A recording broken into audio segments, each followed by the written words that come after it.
अस्सलाम वालेकुम viewers, rich Pakistan के नए एपिसोड के साथ मैं हूं आपका होस्ट अब्दुर्रहमान। आइए डिस्कस करते हैं आज की दो इंटरेस्टिंग न्यूज।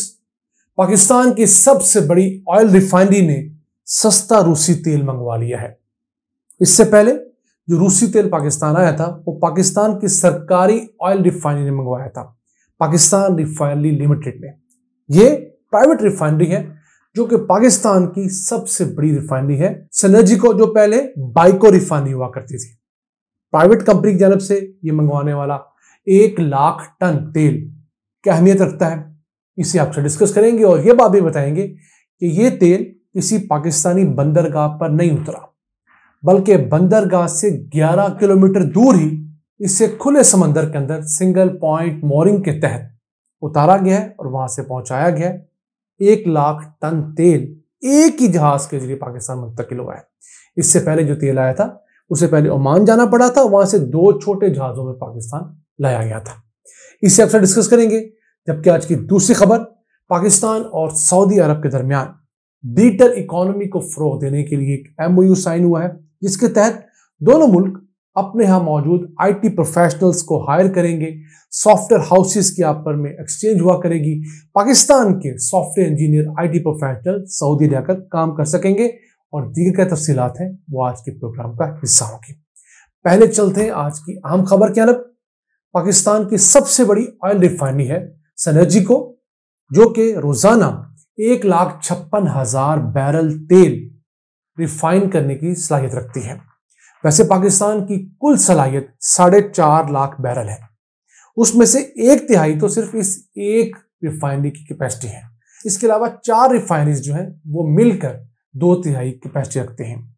और ये रिफाइनरी जो है ये पाकिस्तान की सबसे जदीद रिफाइनरी भी है। इसे लगे हुए भी कोई 12-15 साल ही हुए हैं। बाकी रिफाइनरीज तो 30-30, 40-40 साल पुरानी है। इस प्राइवेट रिफाइनरी ने 1 लाख टन सस्ता रूसी तेल मंगवाया है और इसे खुले समंदर के अंदर सिंगल पॉइंट मोरिंग के ऊपर उतारा गया और वहां से बंदरगाह तक पहुंचाया गया। एक ऐसी टेक्नोलॉजी है जिसके तहत साहिल समंदर से 10-15 किलोमीटर दूर जाकर एक छोटी सी फ्लोटिंग जेटी बनाई जाती है, जो आप स्क्रीन पर देख सकते हैं, और उसके ऊपर मोटरें लगी होती हैं। तो जहाज जो बहुत बड़े साइज के होते हैं और बंदरगाह पर नहीं आ पाते या बंदरगाह में रश होने की वजह से उनको कई दिन इंतजार करना पड़ता है, वो खुले समंदर ही इस छोटी जेटी के पास आते हैं। वहां पर दोनों के पाइप कनेक्ट किए जाते हैं जहाज से इस छोटी जेटी के, और अंडर सी पाइपलाइन के जरिए जो तमाम महलूल होता है, फ्यूल होता है, उसे बंदरगाह तक पहुंचाया दिया जाता है। तो ये जो पाकिस्तान की सिंगल पॉइंट मोरिंग की एक ही जेटी है जो कि इस रिफाइनरी की है, ये साहिल समंदर से हब के मुकाम से तकरीबन 11.5 किलोमीटर समंदर के अंदर है। अब इसका फायदा क्या है? जिस जगह पर ये छोटी सी जेटी बनी हुई है, ये फ्लोटिंग है, उस जगह जो समंदर का निचला हिस्सा यानी कि समंदर की जो जमीन है वो 28 मीटर गहरी है। इस वजह से इस जगह पर दुनिया के बड़े से बड़े जहाज को भी लंगर अंदाज होने में कोई प्रॉब्लम नहीं होती। पाकिस्तान की जो बंदरगाहें हैं, स्पेशली कराची और पोर्ट कासिम, वहां पर तो जो हाइट मैक्सिमम अवेलेबल है वो 10 से 12 मीटर है, उसकी निस्बत 28 मीटर, तो डबल से ज्यादा यहां पर कैपेसिटी है। पहले क्या हुआ था, जब पाकिस्तानी रियासत ने सस्ता रूसी तेल मंगवाया था तो तेल पहले ओमान की बंदरगाह गया, क्योंकि 1 लाख टन का जो जहाज था वो पाकिस्तानी बंदरगाह पे नहीं उतर सकता। फिर वहां से ओमान से 2 छोटे जहाजों में उसको लोड करके पाकिस्तान लाया गया। उस वजह से भी कॉस्ट बढ़ी थी, लेकिन इस कॉस्ट बढ़ने के बावजूद पाकिस्तान रिफाइनरी लिमिटेड, जिस रिफाइनरी ने इसको रिफाइन किया था, उसको $7 फी बैरल का फायदा हुआ था। तो एक बैरल के पीछे 2,000 रुपए का फायदा हुआ था, क्योंकि एक शिप के अंदर 1 लाख टन ऑयल आया था जो 7.25 लाख बैरल बनते हैं। इस हिसाब से उन्हें 1.5 अरब रुपए का मुनाफा हुआ था रिफाइनरी को, जो अवाम को पास नहीं किया जा सकता, क्योंकि रिफाइनरी अपना प्रॉफिट भी निकालना है। अब ये जो बड़ी रिफाइनरी है प्राइवेट सेक्टर की है, निस्बतन जदीद है, इसने अपने तौर पर इस काम का आगाज किया है। तो उम्मीद करते हैं कि ये जब ऑयल को रिफाइन करेगी तो अवाम को चले कोई रिलीफ ना मुहैया करे, लेकिन पाकिस्तान का इंपोर्ट बिल जरूर कम होगा, क्योंकि ये बहुत बड़ी रिफाइनरी है।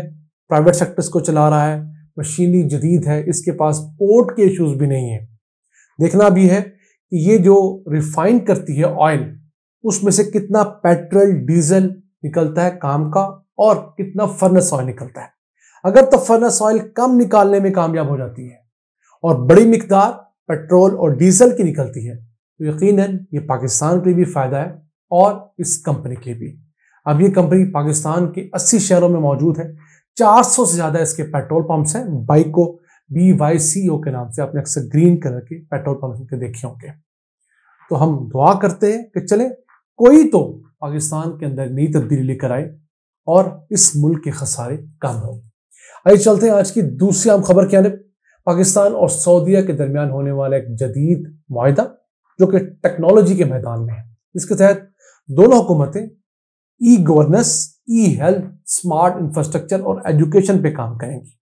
इसके अलावा artificial intelligence, internet of things, robotics, cloud computing, games और ब्लॉकचेन जैसे मॉडर्न इमर्जिंग टेक्नोलॉजीज के सब्जेक्ट्स पर एक दूसरे के साथ मुफाहमत की जाएगी, एक्सचेंज किए जाएंगे। फिर सऊदी यूनिवर्सिटीज के पाकिस्तान के अंदर कैंपसेस और पाकिस्तानी यूनिवर्सिटीज के सऊदीया के अंदर कैंपसेस खोलने की भी राह हमवार हो जाएगी। इसके अलावा ऐसे सेंटर ऑफ एक्सीलेंस बनाने की बात की गई है जहां पर दोनों जानब से माहिरीन इकट्ठे होकर रिसर्च कर सकें। अल्लाह करे ये दोनों मुसलमान मुल्क वाकई अब रिसर्च पर फोकस करने लगे, क्योंकि सऊदीया के पास पैसा बहुत है। उन्होंने रिसर्च को वैसे ही दरखोर या तना नहीं समझा। उनको जो दिल में आया वो खरीद लिया, उनको रिसर्च करने की जरूरत नहीं थी। और हमारे मसाइल ऐसे हैं कि हमारे पास रिसर्च को फंड करने के पैसे नहीं, हालांकि हमारे पास बहुत बहुत शानदार रिसर्चर, प्रोफेसर, डॉक्टर, आर्किटेक्ट्स मौजूद हैं। तो दोनों का अगर कोलैबोरेशन होता है तो उम्मीद करते हैं कि इससे बहुत सारी बेहतरी आएगी। फिर पाकिस्तान के अंदर हर साल 25,000 से ज्यादा computer engineers, software engineers, IT professionals university से ग्रेजुएट होकर निकल रहे हैं। उन लोगों को जॉब्स के लिए मसाइल हैं। तो अगर हमारा कोलैबोरेशन आगे बढ़ता है तो पाकिस्तानी IT ऑफिशियल्स जो हैं वो सऊदीया के सॉफ्टवेयर हाउस में जाकर काम कर सकेंगे। या अगर सऊदीया ना भी जाएं तो सऊदी जो अपने काम पाकिस्तान का आउटसोर्स करेंगे, पाकिस्तान में मौजूद सॉफ्टवेयर हाउसेस को, उसके जरिए भी बहुत सारी चीजें बेहतर होने की उम्मीद है। तो नाज़रीन, ये है आज का एपिसोड। पाकिस्तान में मुश्किल हालात में कहीं ना कहीं कोई ना कोई उम्मीद की किरण नजर आ रही है। हम अल्लाह से दुआ गो हैं कि हमारे अरबाब इख्तियार को हिदायत दे, मुल्क के अंदर एक दफा साफ शफाफ इलेक्शंस हो, जिसको अवाम वोट दे, वो आकर काम करे, मुश्किल फैसले ले। जो अमीर टैक्स नहीं देते उनसे टैक्स लिया जाए, जो गरीब किसी काबिल नहीं उन पर टैक्स सर्व किया जाए, और रियासत अपने खसारे काम करे ताकि पाकिस्तान भी दुनिया में सर उठाकर एक खुददार मुल्क के तौर पर जाना माना जा सके। आज के लिए इतना ही। अपने मेजबान अब्दुल रहमान को इजाजत दीजिए। अल्लाह निगहबान।